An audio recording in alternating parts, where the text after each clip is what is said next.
Hi everyone! Today I will dive into how very simple changes turn my dull, ordinary routine into an extraordinary one, something that I'm excited to wake up to every single day. Here I'll talk about the three main pillars of injecting your life with interesting experiences, which is planning new activities, romanticizing, and eliminating or minimizing the negative. But first, let's talk about why this is important. Have you noticed how as a child, every day seemed to stretch endlessly, yet as adults, we often find time just slipping through our fingers? This is actually rooted in the neuroscience of how we perceive time. Repetition of the familiar activities accelerates our internal perception of time. It makes us feel like time is passing much more quickly, and each day blurs into the next because our brain, finding no new stimuli to process, just fast forwards through all of the familiar stuff. As a child though, every other event is new to you and time does feel much more slower. So building an exciting and interesting life is important not only because it's fun, but also because it practically makes you feel like your life is longer. Imagine yourself participating in a research study. You come into the lab room, with no other belongings, no cell phone, no bag, no book, no nothing. You're supposed to just sit there in a very boring silence. But if you want, you can choose to administer a painful electric shock to yourself, if you want. Around half of people participating in this study decided to hurt themselves. And before you say, oh, maybe they were just curious about how an electric shock feels, maybe they never experienced it in real life. How will you explain the fact that some people decided to hurt themselves dozens of times? It does seem like unnecessary boredom feels really bad.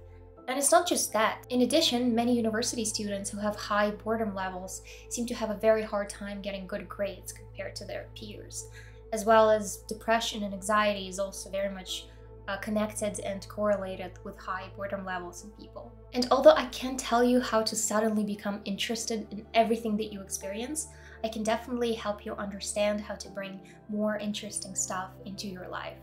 First is deliberately plan novel activities. Whenever you see someone with an interesting life, it all seems just so natural. They went here, they went there, they have this podcast, this side hustle, they do this, that, and wow, perfect life. But we often forget that it all requires deliberate effort. And if you want to have an interesting life, you have to plan for things that are interesting. If you want to bring more highlights into your life, the only person accountable for this is you and no one else.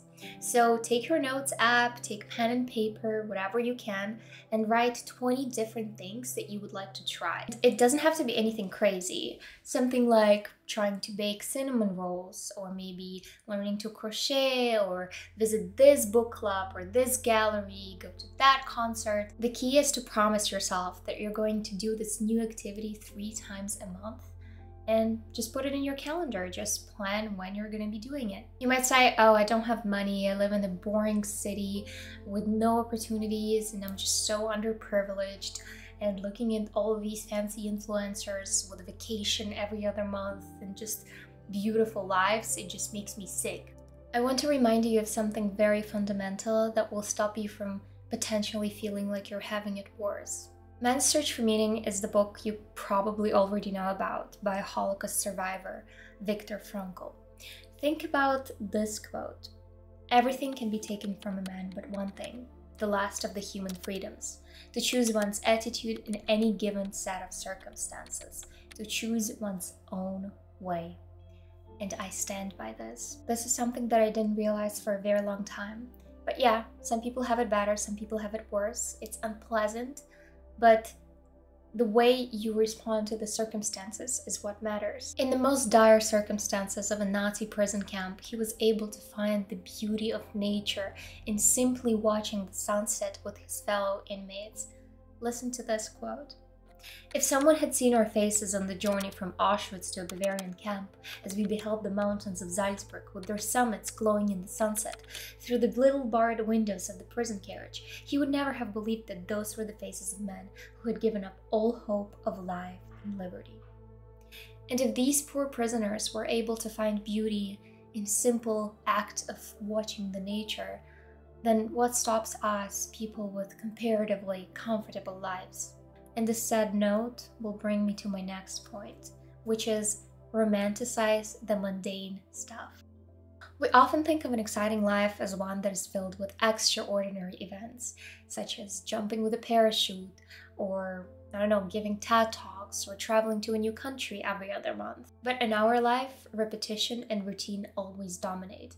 They make up around 95 to 99% of our life.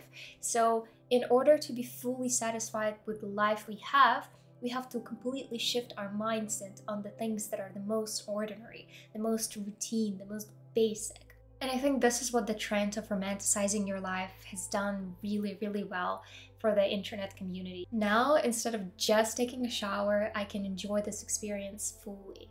I can play my favorite Spotify playlist, I can light my favorite candle and just smell my favorite shampoo, and this experience turns into something very beautiful and very therapeutical.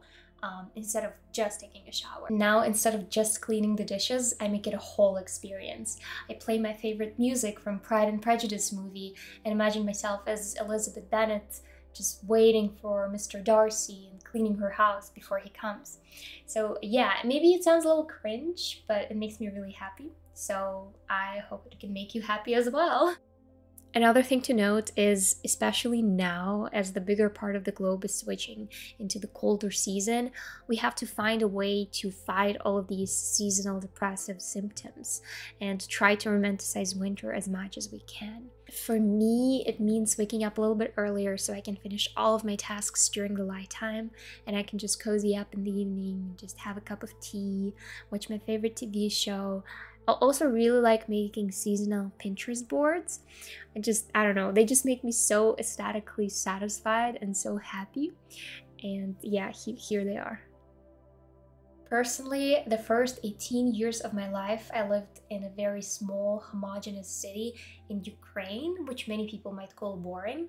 But even though there was not a lot of opportunities, I was always trying to go to new events, do new things. Whenever there was some concert, I was trying to go there, just try to maximize on all of my opportunities that I had there. And although I was always jealous of people who lived in bigger cities because they had so much going on, I still found ways to become sort of like a tourist in my own city.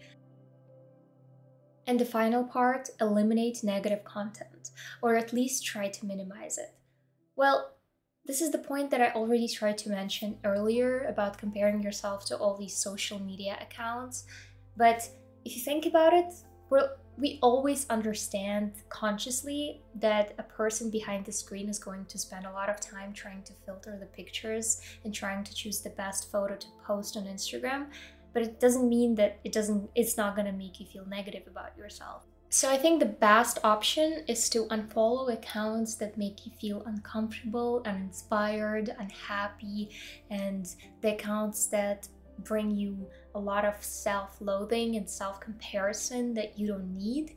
And I think it's very important to be very mindful of our media space, because we are what we read, we are what we consume, and following the accounts that only make you inspired and happy is much better in the long run. One thing to note is that studies say that people are only able to become more fulfilled and more happy if they genuinely believe it's possible and take action towards that. So if you don't believe it's possible, these principles are just not going to help you. Otherwise, make a list of novel activities you'd like to try, put them in your calendar, romanticize your morning coffee, and clear out all of the junk that you have in your media space. This was a very simple guide which will bring more highlights into your life. The most important things in life always boil down to very key, small principles, and I hope these principles will help you as much as they helped me. Thank you.